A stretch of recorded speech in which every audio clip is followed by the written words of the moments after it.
Section 1983 of the Civil Rights Act provides a cause of action against every person who violates another's federal rights while acting under authority of law. However, there are defenses to some of these claims. Pierson v. Ray provides one example. A group of 15 black and white ministers, including Robert Pierson, planned to travel to Jackson, Mississippi to protest racial segregation. Expecting to be arrested, they made arrangements for bail money. Once in Jackson, the ministers went to a bus depot and sat together in a segregated waiting room. Police officers, including J.L. Ray, arrested the ministers for violating a state statute that prohibited public gatherings that disturbed the peace. The ministers were found guilty and spent several months in jail until a new trial was ordered and the charges were dropped.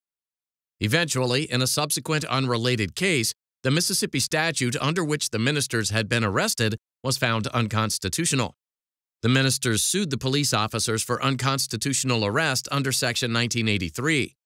The police officers argued that they couldn't be held liable because they acted in good faith and had probable cause that the ministers were disturbing the peace in violation of the Mississippi statute. Specifically, they testified that an unruly crowd was gathering and making threats, so they arrested the ministers to prevent imminent violence. However, the ministers testified that there was no crowd, no threats, and no impending disturbance. The jury found for the police officers. The Fifth Circuit reversed and remanded, holding that good faith and probable cause is not a defense to a Section 1983 claim for unconstitutional arrest. On remand, the district court held that the ministers would be barred from recovery if they went to the depot expecting to be wrongfully arrested, as such action would constitute consent to the arrest.